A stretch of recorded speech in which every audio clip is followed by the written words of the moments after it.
Dios los bendiga a todos mis hermanos, espero que se encuentren muy bien. Seguimos con la segunda parte de este gran tema de cometí infidelidad. ¿Ahora qué? Parte 2, empezamos.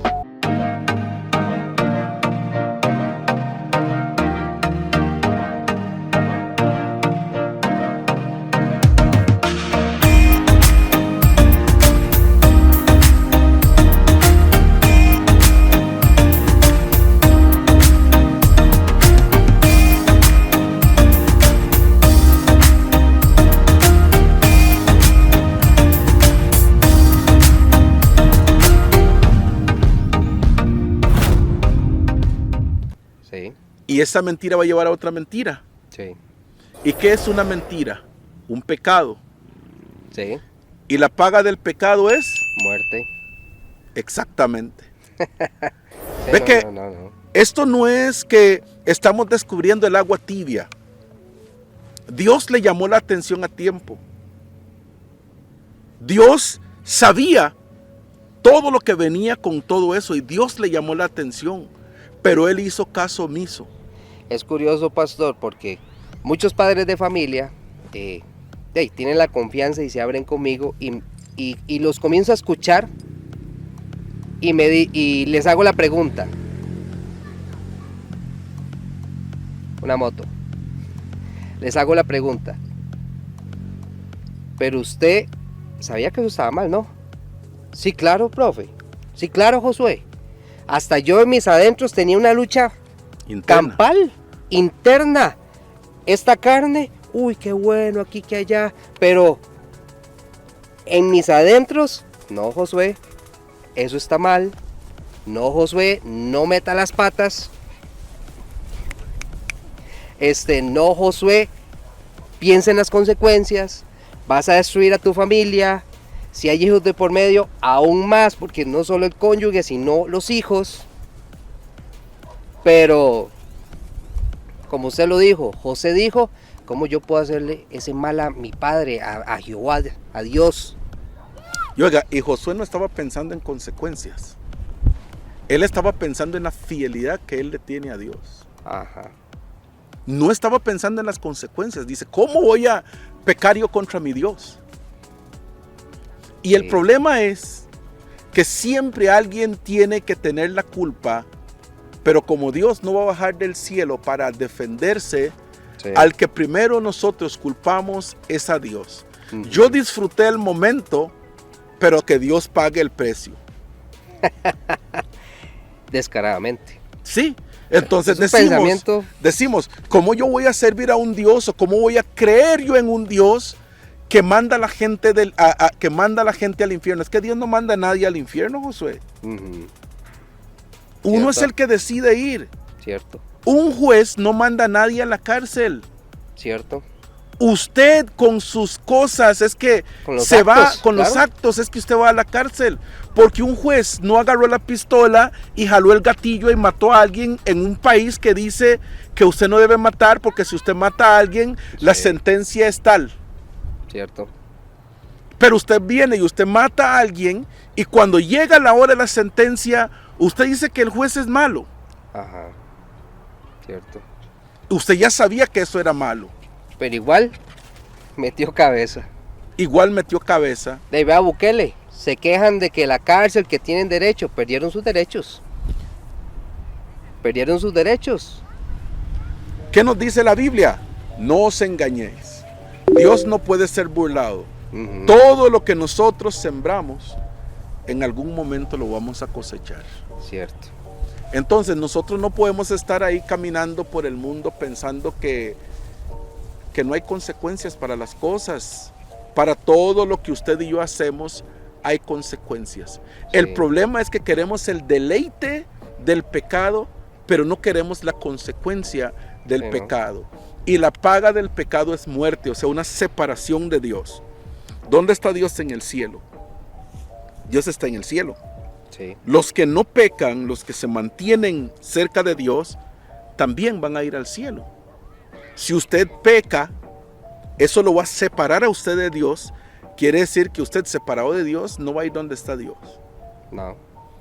Entonces no podemos decir que Dios es malo, que Dios tantas cosas, porque dejémonos de cosas. Nos dice la palabra que aún nosotros, siendo enemigos de Dios, o sea, siendo pecadores, Dios entregó a su Hijo Cristo para que muriera por nosotros, Sí. para que tuviéramos la posibilidad de escapar de un fin que era Nada bueno. un fin que estaba marcado ya, Sí. pero Él pagó un precio para que usted y yo pudiéramos salir de eso. Sí. Y eso me dice a mí que el Dios es justo. Llega David y David comete esa infidelidad. Entonces una mentira lleva a otra mentira. Cuando eso pasa, llegan y le dicen, David, ¿sabe qué? Betsabé está embarazada. Y no había pruebas de embarazo en ese momento. Estaba embarazada la mujer. Sí. Es la esposa de Urías. Sí. Entonces, una mentira lleva a otra mentira. David sabía que hay una ley que dice que toda mujer adúltera debe ser llevada al centro o a la plaza Ser y expuesta. debe ser lapidada, o sea, deben matarla a pedradas. Sí. David sabía eso, pero David sabía también Ajá. que él era el culpable de todo lo que estaba pasando. Y él no quería que Betsabé pasara esa situación. Entonces él se ingenia un plan. Un malévolo plan, pastor. No, él no pensó que iba a ser tan malo. O sea, era malo, pero no pensó que iba a ser tan malo. Entonces él manda a llamar a Urías, que tráiganme a Urías, y llega a Urías, un hombre recto, un Sí. hombre leal, Sí. un hombre que había entendido cuáles eran los principios de un buen soldado, Sí. y él lo manda a llamar. Viene Urías y David le dice, bueno, Urías, ya que estás aquí, vaya, duerma con su esposa en la Descanse. noche, descanse y después mañana hablamos. Pero un hombre que había entendido lo que eran principios, lo que era la integridad, la rectitud, lo que era ser leal, Sí. se pone a pensar en sus compañeros que están en guerra. ¿Y qué dice él? Dice, ¿cómo es posible que yo voy a ir a dormir con mi esposa y mis compañeros se están matando ahí? Yo no puedo hacer eso. Y él va y él se acuesta con los otros soldados. Entonces cuando David lo manda a llamar, porque David pensaba que él se había ido a dormir con la esposa, Y caso se da cerrado. cuenta que no le puedo meter el gol, como dicen por ahí al hombre. Sí. Porque según él se acuesta con la mujer, y como no habían pruebas de ADN en esos tiempos, Cierto. ese hijo es suyo y se murió la flor. Caso cerrado. Listo. Caso cerrado. Pero Urías no cayó en la trampa. Dios no permitió que cayera en la trampa. Sí. Como David volvió a mandarlo nuevamente a la casa, y David se da cuenta que él definitivamente no va a ir, le entrega una carta. Vea lo sucio que es Satanás. Por eso yo no entiendo cómo es que las personas saben que el diablo ha sido mentiroso y homicida desde el principio, que él vino a matar, a robar y a destruir, que lo único que él quiere es destruir todo lo que Dios ha creado. Mas sin embargo, cada vez que la gente cae en situaciones por pecados, al que culpan es a Dios. Con quien se enojan es con Dios. Yo no veo gente enojándose con Satanás. Yo nunca he visto a nadie enojado con Satanás. Cierto. Yo siempre los veo enojados con Dios. Dios es bueno. Él dice, yo sé los pensamientos que tengo acerca de vosotros. Pensamientos de bien. Pensamientos de bien. Dice, he aquí pongo delante de vosotros la vida y la muerte, la bendición y la maldición. Escogeos pues la vida para que viváis. Es que esa es la clave. Tenemos que escoger. Pero cuando pasa algo malo, culpan a Dios. Y yo no veo a la gente culpando a Satanás. Cierto. No veo a nadie enojándose con Satanás. Siempre el asunto es con Dios. Entonces David llega y al no tener más opciones, porque ve definitivamente que Urías, vea lo sucio que es el diablo, David escribe una carta y se lo entrega a Urías. Una jugada muy sucia. Y Urías lleva la carta, su sentencia de muerte, en sus manos, confiando en su rey, Sí. confiando en su general, sin saber que la carta que él llevaba era su sentencia de muerte. Pues Urías va y muere. Y David toma a la mujer, porque ya murió Urías, entonces ya no hay adulterio. Estoy limpio. Estoy limpio. Entonces Dios manda a un profeta, Natán, y le dice: David, miras que, dígame usted qué haría. Por eso usted tiene que cuidar lo que usted dice. Hay que cuidar la boca. Los israelitas en el desierto, una vez, por la situación que estaban viviendo, declararon con su boca: ¿es que acaso no habían suficientes tumbas en Egipto? ¿Cómo usted nos va a traer aquí a morir de hambre, aquí en el desierto y de sed? Sí. Y recordamos la olla de carne y todo lo que teníamos en Egipto. Sí. ¿Sabe qué? Mejor nos morimos de unas, declarando una sentencia de muerte sobre ellos. Porque la gente cree que las palabras se las lleva el viento, y eso no es cierto. Todo lo que nosotros declaramos tiene una consecuencia.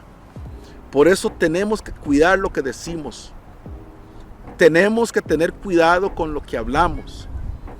Porque la gente suele decir que Dios es injusto, pero no. Vea lo que pasa aquí. Natán viene y le dice a David: David, hay un hombre que tiene muchas ovejas. Pero resulta que hay otro hombre que solo tiene una oveja nada más. Sí.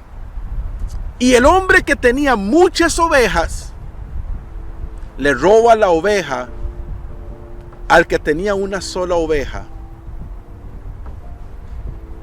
¿Qué cree usted que merece ese hombre? ¿Y cuál fue la respuesta de David? Se enojó. El tal es digno de muerte. Ojo.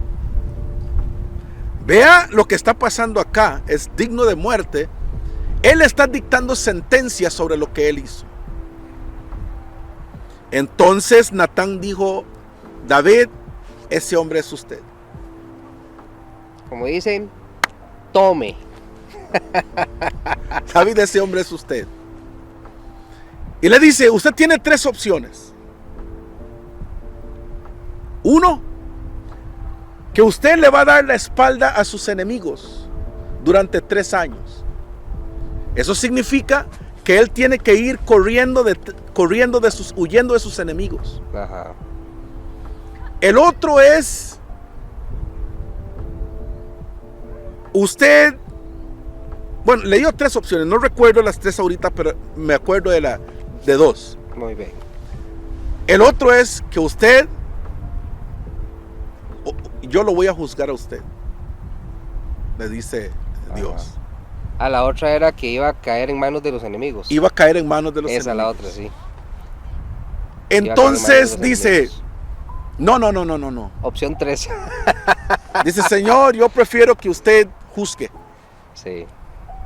Porque yo sé que usted tiene misericordia y usted es Dios justo. Los enemigos no iban a ser implacables. Iban a ser implacables. Sí, no, fue buena Ya que decisión. David comete un error y él sabe que Dios es justo. Pero en nuestro tiempo vemos evangelistas de las redes sociales. Hemos visto hasta pastores hablar acerca de estas cosas.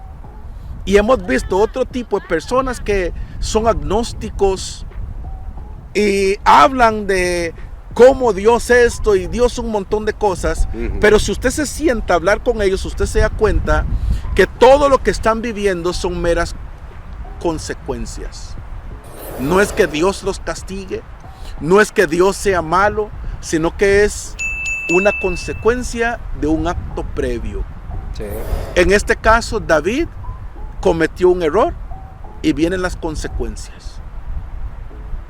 Y David escribe un salmo, el Salmo 51, en donde él dice: contra ti, solo contra ti he pecado, y mi maldad va delante de mí, he sido concebido en pecado. Y él empieza a hablar un montón de cosas, y él dice: yo me someto a tus juicios porque son justos. Sí. Y la gente no ha querido entender eso. Una infidelidad tiene consecuencias. Siempre. Y no se limita a usted que lo cometió. Pero yo quisiera buscar algo rápido. Voy a leer algo rápido para que nosotros veamos cuáles son, digamos, cuáles son los procesos de el proceso del pecado. ¿Cómo pasa? Porque a veces nosotros queremos darle a entender a la gente, o queremos que la gente piense que el pecado es como una cáscara de banano, que usted va caminando por ahí, se paró y resbaló y cayó en el pecado. No. El pecado tiene su proceso. Dice Santiago capítulo 1, del 15 al 17. Vea lo que dice esto. Dice: entonces la concupiscencia es nuestra maldad, es nuestra naturaleza. Es la tendencia, sí, es la tendencia que nosotros tenemos siempre hacia hacer lo malo. Por eso usted no tiene que enseñarle a mentir a un chiquito. Sí. Ni tiene que enseñarle a hacer nada malo. Él por naturaleza, él sabe hacer lo malo. Ya lo trae. Eso se llama concupiscencia. Después que ha concebido, da a luz el pecado. O sea, la concupiscencia concibe, o sea, es como un embarazo. Cuando la concupiscencia o aquello que usted va a hacer pasó todo el proceso, lo pensé, vi la mujer, qué linda que está. Tuvo su proceso. La vi, qué linda que está. Y te le quedas viendo. Sí. Porque usted quiere ver si ella muestra algún interés. Sí. A veces ella no muestra ningún interés, pero usted tiene esa vocecita dentro que le dice: tiene que intentarlo un poco más. Y ya te le acercas y empezás a trabajarla hasta que logras llamar la atención. Sí. Y te acercas, y entonces dice que hasta que la concupiscencia ha sido concebido, o sea, esa maldad ha sido concebida, o sea, es un embarazo. Sí. Y dice: da a luz. Cuando la concupiscencia, o sea, como en el caso de un embarazo, el espermatozoide entra al óvulo y fecunda, nace un niño.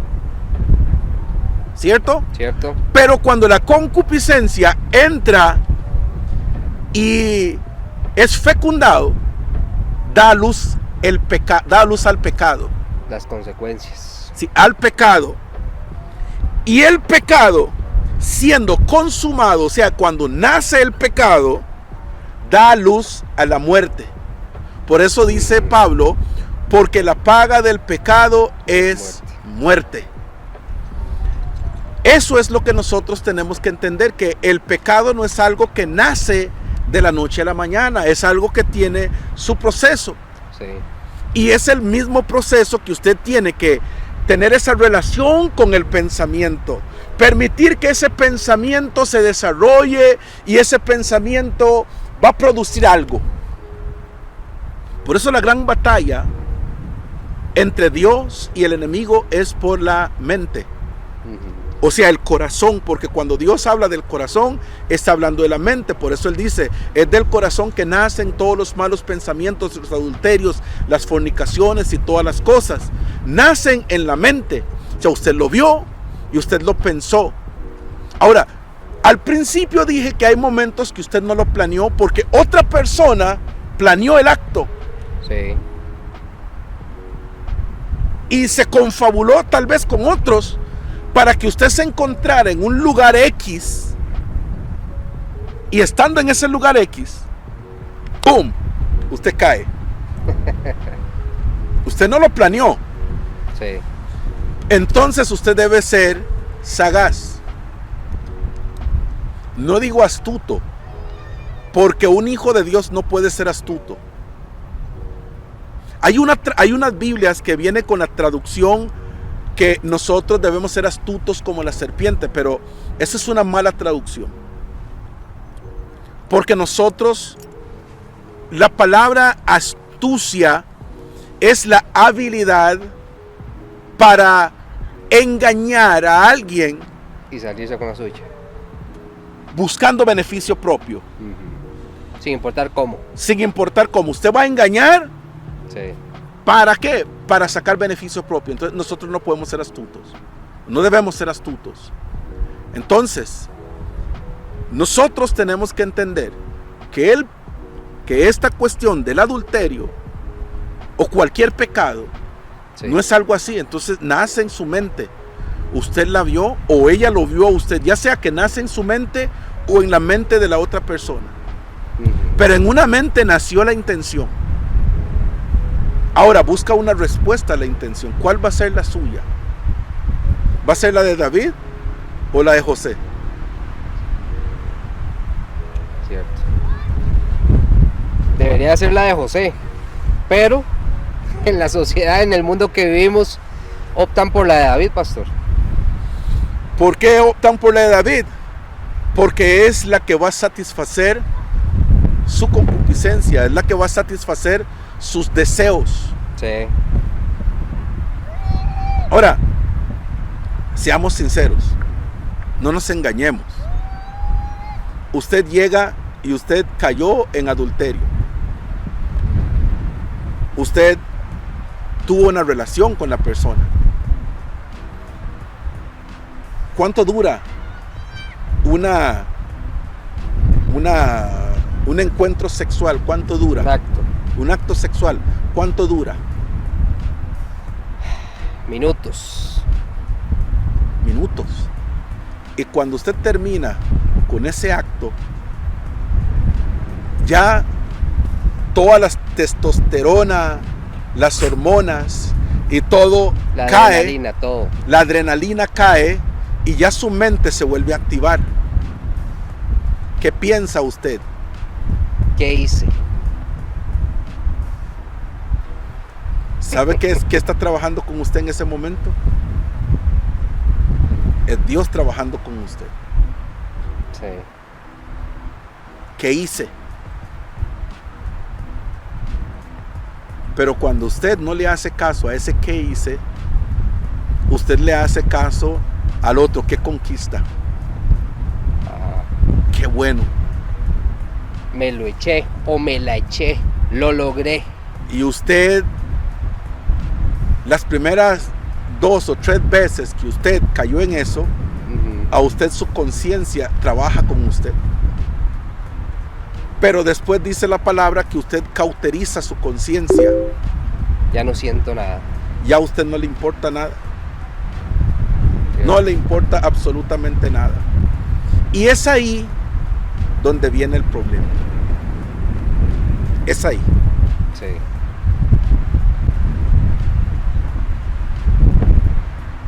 Y por eso tenemos que tener cuidado. Ahora, el asunto aquí, pastor, hay 2 caminos. La persona que está sufriendo esa infidelidad por parte de su cónyuge tiene 2 opciones.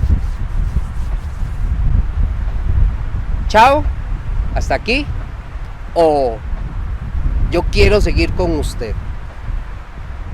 Y la otra contraparte, y también tiene 2 opciones.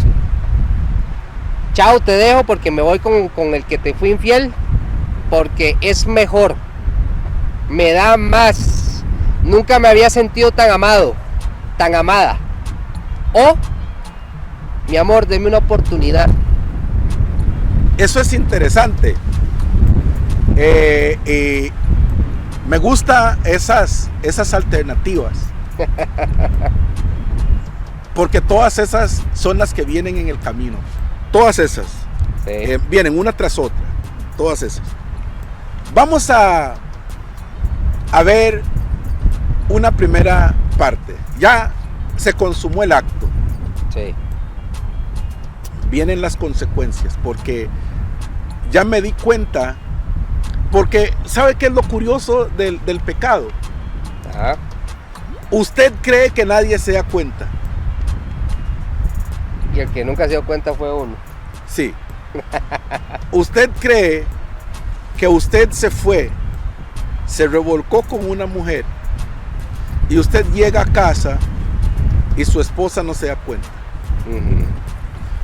Entonces usted se queda como, ¿qué carga yo? Vea cuánto tiempo llevo en esta situación y no se dio cuenta. Sí. Porque a usted se le olvidan varios detalles. Una relación sexual no es solo penetración, una eyaculación y me bañé y me fui. Y ya. No, una relación sexual conlleva muchas cosas que nosotros ignoramos. Uh-huh. Por eso es que el producto de una relación sexual es tan grande. Un hijo. Sí. Entonces nosotros no entendemos que lo que nosotros hacemos en una relación sexual no es solo transferencia de espermatozoides, sino que también transferencias espirituales, transferencias emocionales, transferencias de todo tipo. Sí. Entonces, cuando usted se acuesta con una mujer, usted y ella se vuelven uno solo. Sí. Entonces, usted es impregnado por ella, su olor, su sabor, hasta sus emociones. Todo. Entonces, cuando usted llega, su esposa lo vuelve a ver y usted se ve diferente.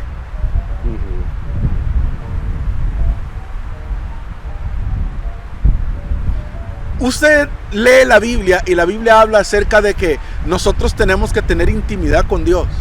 Sí. Intimidad equivale a una relación. Usted tiene que conocer a Dios. Cuando la Biblia habla acerca de conocer, una de las aplicaciones de conocer es una relación sexual. Sí. Por eso cuando Moisés se fue al Sinaí, que pasó esos días en la presencia de Dios, y Dios pasó y Moisés solo pudo ver la espalda de Dios. Cuando Dios pasa, Dios lo impregna con su presencia. Y dice la palabra que cuando Moisés baja, su rostro resplandecía. Sí, era diferente. ¿Por qué? Porque él había intimado con Dios, tenía intimidad con Dios, estaba en una relación con Dios. No estoy hablando de que tenía una relación sexual. Estoy hablando de una intimidad, de un paso, de una relación que él tenía con Dios, del tiempo que habían pasado juntos. De Dios con su creación. De Dios con su creación. Y su creación sí, impregnado con él. Claro. Y eso es lo que los hombres no saben. Y muchas mujeres tampoco lo saben. Entonces, ven que sus actitudes cambian porque un hombre que está en adulterio o tiene algún tipo de infidelidad, uh-huh, uno se da cuenta porque él cambia. Sí. Su forma de hablar cambia. Su comportamiento cambia. Es una persona que cambia. ¿Por qué? Porque hay una transferencia entre él y la mujer con la que anda. Sí. Si ella tiene algunas costumbres, él va a terminar practicándolas. Cierto. Y las cosas que él acostumbra a hacer con ella, eventualmente va a tratar de hacerlas con su esposa, uh-huh, aun cuando nunca las habían hecho. Sí. Ahora, usted me pregunta, que qué pasa, que el hombre dice que es que ella me trata, y ella esto, y ella lo otro. Ella me trata tan diferente. Es lógico. Es lógico. Bueno, mis hermanos, se nos acabó el tiempo, la segunda parte. Si a usted le pareció buena la primera y le pareció buena la segunda, espérese la tercera la otra semana. Así que mis hermanos, nos vemos hasta la otra semana con esta tercera parte. Pastor, que Dios me los bendiga. Hasta luego.